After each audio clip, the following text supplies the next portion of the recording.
Good morning, pasok na.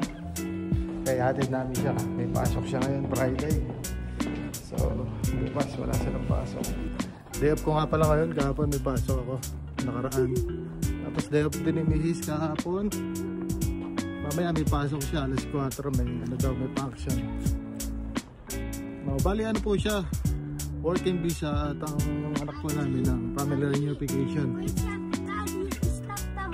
Mas okay daw po yan, mas makakatipid. Kaya yun ang advice sa amin ng employer namin. Ang requirements po niya is kailangan lahat po naka-translate, pati yung birth certificate, pati yung sa bata. Yan po, kailangan naka-apostil din yung NBI. Yan. Naka-translate sa Lex Code po sa Makati po birth certificate, pati yata baptismal. Opo, kailangan po yun. Tapos yung record sa mga bata is sa center, yung booklet po. Hindi na namin pinatranslate yan, pero dinala din namin kasi kailangan siya sa school. Kasi sa school, bago po maka-enroll, may docs course recommendation po, certification.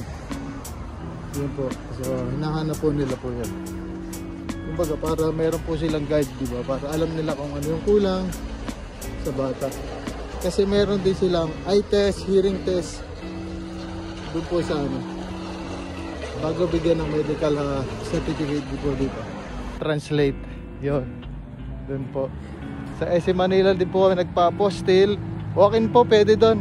Hindi po tulad ng iba na hindi ko alam kung saan may walk-in din. Pero mas malapit sa amin yun, SM Manila. Walk-in, apostil.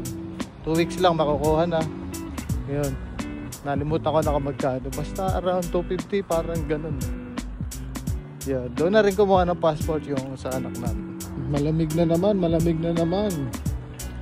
Ang negative 3 kanina nung chinek ko. So kung anong agency po yung naging agency ko, yun din po yung naging agency ni Mrs. RRJM International Manpower Services. Yun po. Sila na din po yung nag-schedule ng appointment nila sa BFS, sa visa. Isinabay na din po yung sa ko. Hindi po sila sabay pumunta, pero sila din po yung nag-schedule para sa anak namin ng BFS. Wala pong bayad yun sa bata na visa. Yun po. Pag under 6 years old, wala pong bayad. 90 to 120 days po yung sa processing na sa bata na visa kung nalalabas. Yun po. Tapos yung working naman yung visa immediate, ganun din, mga 90 days labas na. Mga 2 months lang lumabas na din po Yun po. Sa BFS sa Makati, bago na yung bago na yung address nila, hindi na sa Chini Roses. So agency po ang ng nila, schedule ng appointment ng visa appearance. Doon din po galing yung payment po. Bayaran po nila is yung medical po yata around 3,700. Yun po, 3,700. Tapos placement fee, may placement fee po, 1 month salary plus VAT. Yun po meron. So bibigyan nyo naman yung yung placement fee pag may ticket na kayo. Yun, may resibo din naman, kaya legit. Isa pa po sa mga requirements yung proof of funds. I mean yung sinasabi po nila na show money. Pinaano po sa akin ng boss ko is at least 300,000 sa Pinas po na peso po.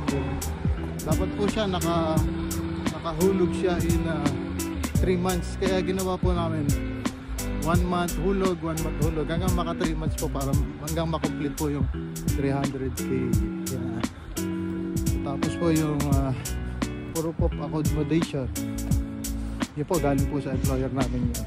Kaya po, pag nakompleto nyo na yung 300k, around 300k na show money, hihingi po kayo ng bank statement po sa bangko na inaanohan nyo. Tapos, yun po, ang ginawa ko, sinend ko po yung certification na yun sa employer namin. Tapos, parang pinatranslate po yata niya, pati yung proof of accommodation. Yun po. Tapos pinadala niya sa Pinas. Kasi po siya yung nag-ano nun dito. Lahat ng maasikaso po rito, siya po yung gumawa. Tapos sinend niya na lang sa agency. Yun po. Ito na, malapit na ulit siya sa school.